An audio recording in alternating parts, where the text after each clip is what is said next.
So we know that there are 12 basic compositions, and I always think of this 3 C's as building a house, so it's like the blueprint.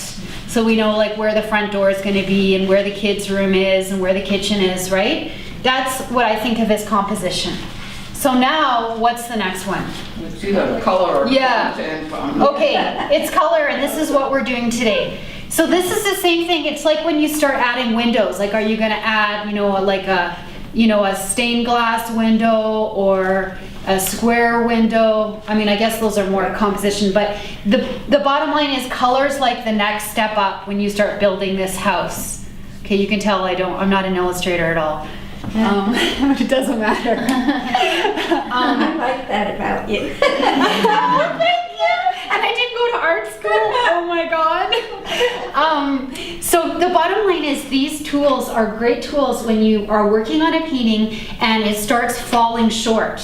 And you go back and you look at it and you go, this isn't really working. And the first thing you do is you go back to that first scene, you go, oh, what's the composition going on? Well, it's kind of spiritual. It has this center thing going on, but it's also got this. I need to switch it. So then the second tool that you're getting today is color. Like if you look at, there's one painting here, like this is an interesting piece, but I would say like if I was gonna work on it, I would really start looking at what we're gonna learn today, because something doesn't feel right, and it's got a very strong vertical composition, but the color just needs a bit of work.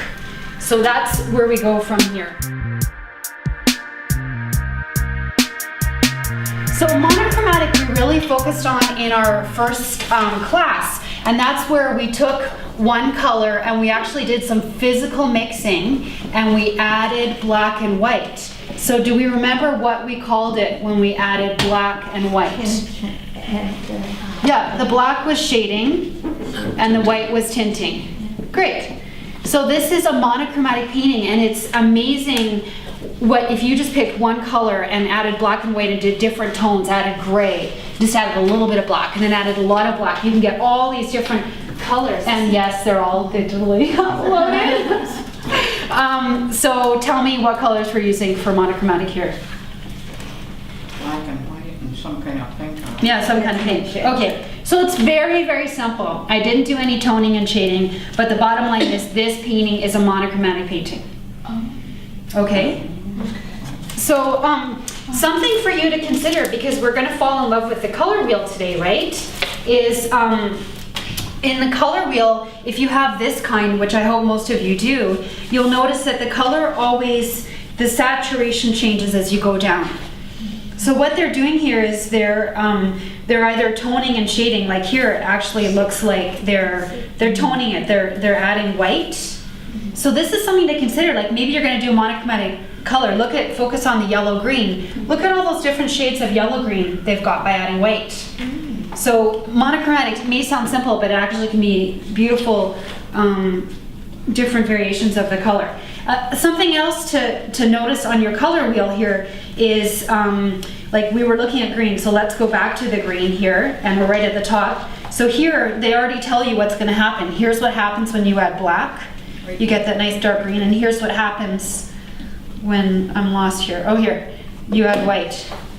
So it's actually doing the toning and shading for you on the color wheel, which is really a handy feature.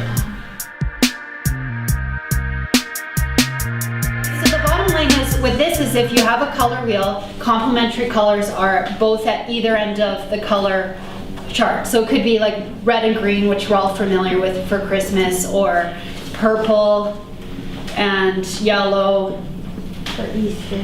or blue and orange. But the bottom line is if you want to know if the color is complementary, they're going to be sitting at either end of the color wheel. And this is where the color wheel really helps, is if you start getting into a lot of layering and glazing and mixing and your painting gets more dynamic, you're not going to just have straight red. You're going to have some sort of variation. Like maybe you'll have sort of a browny brick color and you'll say, like I really want that part of the painting to pop. So this is where complementary is really good.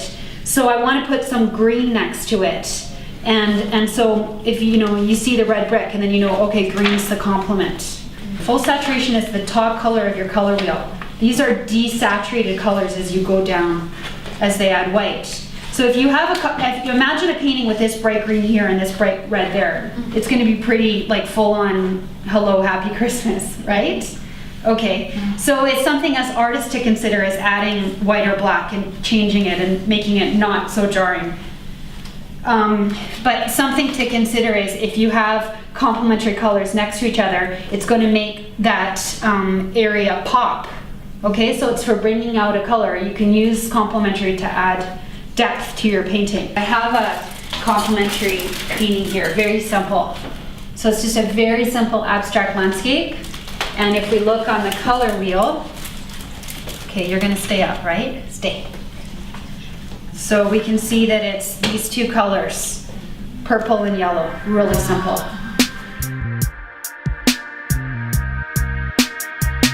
Split complementary, you're starting with your complementary colors. Here's the color wheel. So let's say we pick a color like purple at the top here. I'm having trouble spelling today. And that's correct. English was my best subject in high school, but okay, so now let's say we choose purple. So here's the first thing I want you to remember about split complementary is we always choose a dominant color, okay? All right, that's the first thing. And the notes aren't so good, so add your own if you want. And then you're gonna go down and you know that the complement of purple is yellow, but we're looking at the split, so we're actually going to go to either side here. So for this case here, it's going to be yellow-orange and yellow-green. Okay? So for these colors here, this is your dominant color. I consider these accent colors if you really want the painting to work. You want more of one color and then you use these as accents. So here's my analogy. I was thinking about this morning when I got dressed. So some of you that are, if you're like me, maybe not, I'm a little unusual. I love fashion. I love accessories. I have lots of scarves. I have way too many purses and I have a whole cabinet of earrings. It's crazy. But I love those things because they're accessories. So what I'm drawing you is a metaphor with fashion and painting is these accent colors are like your accessories. If you use them too much, like have you ever seen women and they just have like the big necklace and it's just like so much it's almost ruined the outfit? Same thing with split complementary with your accent colors. If you overdo it, you're going to kill your painting. You want to stay with one dominant color. So here, look, I've got gray and blue. Those are my dominant colors. And then look, I'm using silver as an accent with accessories. So this is something to consider with a split complementary painting, is it usually works best with using your split complement colors as more accent colors. So triadic is when you have the color wheel and the bottom line is you're gonna make a triangle. Okay, so it's this big triangle in the middle and it's always the three colors that hit that triangle. So the one that that I'm using in the painting that I'm gonna show you, I'm pretty sure is blue, red, and yellow looks like. Okay. Actually, that's not in the painting, but that's okay. So the bottom line with this one is it's the triangle in the middle. Now, I would say, you know, with Triadic playing around with it, this color scheme's a little more tricky. You know what I mean? Like, I would say it's like more, it's more advanced, and with any color scheme, because it's even, you may want to choose a more dominant color and then choose more accent colors. I don't think it would look good if they were all in equal proportions, but you can play with it. The other thing that I want to share with you, so this is a triadic painting, and here I've used purple, green, and orange. Okay? And this was actually a lot of layers of glazing. So the deal with triadics is it actually really works well for glazing paintings. To make a triadic harmony successful, the colors have to be carefully balanced. So let one color dominate. Generally that goes with color schemes, to let one color dominate. Okay, so here's the other note I had, which is worth mentioning, is triadic color harmonies tend to be quite vibrant because they're using 3 dominant colors. So if you pale them, so if you add white, then you use different hues. So you go down the color wheel into these, then it may be, it may result in a better painting. So here's the color wheel, and analogous colors are 3 in a row alongside each other. So they're right together, okay? And this is, I have to tell you personally, it's one of my favorite color schemes. I love it. You can always, so it's 2 to 3 colors alongside each other, and always plus black and white. That goes without saying. With every color scheme, you can always add black and white. So these are together alongside each other. And what I really want to tell you about this color scheme is it's very relaxing on the eye. Like often if you see a natural landscape painting, that's what they're using, are analogous color schemes, like the greens and yellows and blues all together. So it's got a very harmonious, like if you look at this, it's quite energetic and vibrant. And this here, the Triadic, has a lot of energy. But the analogous, let's take an analogous painting here. Don't worry about that, Barb. It's quite relaxing.